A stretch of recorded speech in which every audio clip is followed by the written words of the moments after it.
Istis Zu. Ces mots, prononcés dès la première scène par Freya, figure élégiaque qui annonce son existence et sa libération par voie de défenestration, vont non seulement servir d'initiation au récit filmique, mais vont également fournir un substrat à l'ensemble des questionnements qui peuvent surgir suite au visionnement d'Appleseed, un long-métrage d'animation de 1988 réalisé par Katayama Kazuyoshi. Si la trame narrative de ce récit de science-fiction emprunte la forme un peu éculée du thriller policier et nous gave à satiété des poncifs du genre, c'est bien dans une dimension totalement mythologique que sont posées les assises visuelles et intellectuelles de cet univers cinématographique. Obvi, les multiples références à la culture hellénistique abondent et revêtent manifestement une importance capitale au sein du film de Katayama et auraient mérité une pleine analyse. Cependant, il est à noter qu'ici, aujourd'hui, dans le cadre de cette communication, j'entendrai par dimension mythologique un arraisonnement temporel du récit, ayant principalement comme objectif d'aplanir les distances entre l'espace et le temps, entre l'homme et sa jeunesse dans un univers fictif qui se trouve en quête de repères suite à un cataclysme hors proportion, nommément la Troisième Guerre mondiale. Un topic assez récurrent dans les cinémas japonais des années 80, ou même de l'après-guerre. Donc, on pense à Akira, on pense à Godzilla aussi. Donc, omniprésent dans Appleseed, ce syncrétisme qui s'opère entre la refonte symbolique de la religion traditionnelle, que l'on pourrait, à l'instar des Grecs, décrire comme le temps du mythe, et une ontologie postmoderniste, que l'on pourrait en retour baptiser temps de l'histoire, va s'incarner à travers une habile transposition du récit théogonique de la titanomachie, un mythe occidental représenté ici, vous l'aurez deviné par mon titre, comme vecteur de nouvel ordre biotechnologique. Il ne sera donc pas question de cataloguer toutes les métaphores présentes au sein du film, parce qu'il y en a en tabarnouche, mais plutôt d'effectuer ou encore d'effectuer un calque direct du récit d'Hésiode sur le film, parce que c'est pas très intéressant, c'est un effet de translation, mais c'est pas très stimulant. Mais plutôt de démontrer comment la réinterprétation que fait Appleseed du mythe sert de canevas à deux problématiques sous-jacentes, soit la rupture des marqueurs temporels et la perte de repères historiques comme corollaire du transhumanisme utopique, et à sa suite, l'assujettissement et la dématérialisation du corps humain à travers l'usage de plus en plus soutenu d'une technologie envahissante. L'action d'Appleseed se déroule dans une ville nommée Olympus, encore une fois une référence pas très subtile, le plus souvent dépeinte dans un registre diurne. Cette cité idéale, ornée de panneaux solaires et constituée d'une architecture éléphantine, semble perpétuellement plongée dans une lumière aveuglante, ce qui a pour effet d'exacerber son caractère céleste. Rappel évident à l'Antiquité grecque, la configuration transhistorique du mobilier urbain obitère les bornes du temps et participe à créer une scission entre le sujet et son passé, entre un univers fictionnel et un univers du réel. Bien qu'Olympus soit représenté comme un lieu coupé du monde et hors du temps, la technologie y est omniprésente et joue un rôle prépondérant dans l'univers utopique que dépeint Appleseed. Véritable empirée, les techniques et leurs usages semblent ici posséder un caractère divin, plaçant l'homme et sa destinée sous l'égide d'Athéna et de son assistante Nike, incarnation céleste du pouvoir technocratique. Ces deux personnages sont des bioroïdes, un produit synthétique créé artificiellement suite au cataclysme engendré par la Troisième Guerre mondiale, afin de servir de prophylactique aux maux qui accablent les hommes. Similaires en apparence aux humains, ils sont fabriqués dans le Tartare, la prison mythologique où sont enfermés les titans suite à l'épisode de la titanomachie, ici réinventé comme centre opérationnel des savoirs technocratiques. C'est original. Portant en eux une obsolescence programmée, ce sont des machines périssables, simulacres manufacturés servant à faciliter le quotidien et les œuvres qui s'y rattachent. Cependant, en cherchant à protéger l'homme de sa propre folie autodestructrice, la machine l'aurait possiblement transformé en prisonnier d'un gigantesque zoo, en lui déniant toute articulation de son libre arbitre. C'est précisément à quoi se refuse Calonne, un policier humain qui attribue directement le suicide de son épouse Freya, qu'on a vu au début, à son incapacité à s'agréger à cette société où l'individu se trouve déraciné de son être par les œuvres du simulacre technologique. Inconcevable et vindicatif, on le voit ici accompagné du fameux canari de la scène d'introduction, donc avec un symbolisme un peu grossier d'une liberté perdue. Mais c'est un film japonais des années 80, donc ça vient avec le territoire, il faut s'attendre à ça. C'est normal. Dans cet univers réenchanté, où les techniques et leurs usages font clairement office de nouvelles déités et ont remplacé les titans, c'est A.J. Sebastian, un dangereux cyborg étiqueté comme terroriste, qui appuiera Calonne dans ses démarches subversives.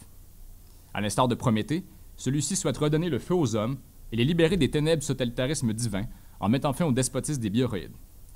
Leur plan, néfaste, parce qu'en fait c'est très positif, sera toutefois court-circuité par les efforts conjoints d'un duo d'agents spéciaux un peu zélés, mais fort bien intentionnés, soit de Nan Knuté, une jeune femme humaine au caractère bouillant, rescapée des vestiges de l'ancien monde et réintégrée dans la cité par les bioroïdes, et Biaeros et Katonshir, autrefois un homme, mais aujourd'hui un cyborg, également un rescapé du monde Antebellum. Donc, the obvious, donc Biaeros et Katonshir, donc ceux qui sont familiers un peu avec la mythologie grecque, Briaéré est un Hécatonchir, donc une créature à 100 bras qui est un des dieux primordiaux, qui a été libéré par Zeus pour l'aider dans sa quête de la titanomachie. Donc, ce que ça indique clairement dans ce symbolisme-là, c'est que finalement, Briaéros aide les nouveaux dieux dans leur quête, donc c'est un peu un vassal aussi du pouvoir. Donc, c'est un être qui a un libre arbitre, qui a une pensée à lui, mais il est quand même un peu associé aux dieux. Hybride de machines et d'organismes, le cyborg se trouve précisément à l'origine d'un des griefs des groupes terroristes qui pullulent dans cette ville futuriste.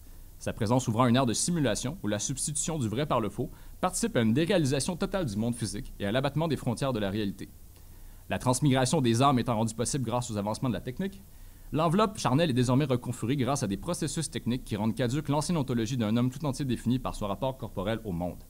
Il semble en effet que le caractère humain de Briareos, c'est-à-dire ses imperfections morales, ses impulsions, ses désirs, ne semble pas avoir été affecté par les nombreuses implantations cybernétiques qu'il a subies au fil du temps. Donc il y a une assonance qui existe entre le corps incarné et son esprit. Les prothèses cybernétiques gèrent donc une obsolescence des limites imposées par le carcan de l'univers physique, repoussant l'expérience humaine bien au-delà des frontières de la mort cellulaire. Donc on le voit ici blessé par balle, et quand il est blessé par balle, Briareos ne va pas se formaliser son état. Il va plutôt annoncer débonnairement à Deunan qu'ils auront tout simplement magasiné une nouvelle jambe une fois leurs aventures terminées. Le corps vécu n'est donc plus qu'auxiliaire et imitation, un simple consommable acheté en vrac dont l'individu dématérialisé fait usage. Parallèlement, il nous apparaît clair que le choix de présenter Briareos comme un cyborg à tête de lapin, comme on peut voir ici, n'est pas le fruit d'une simple excentricité d'auteur. Symboliquement, le lapin est une créature vespérale, généralement associée à la lune. À l'instar de cet astre, il disparaît à l'aube pour renaître le lendemain, promesse de régénération éternelle qui transcende les aléas du temps. Figure prométhéenne de l'imaginaire biomythologique, le terroriste A.J. Sebastian instrumentalise également son physique à dessin, altérant les parties de son corps prosthétique selon l'usage dicté par la situation. Polymorphe, il est capable en un seul instant de passer d'un simple kidam disséminé dans la foule à un terrible prédateur thériomorphe. Rappelant la créature du docteur Frankenstein dans l'horreur classique ici. Super panel bien fait. Le physique panaché est constitué d'outils disparates d'A.J. Sebastian en fait une entité à proprement parler monstrueuse, un satire insaisissable et sans attache au monde et à son environnement direct. Ainsi dissocié des contraintes matérielles, l'idée de l'homme-machine, impulsée par la reproductivité mécanisée, contribue à cette déliaison entre l'individu et son arrimage historique. Ce métissage biotechnologique n'est pas l'unique prérogative du cyborg, puisque les mechas, également bien présents dans l'univers d'Appleseed, participent à cette élision des frontières entre l'artifice et le vivant. À cet égard, une scène attire particulièrement notre attention.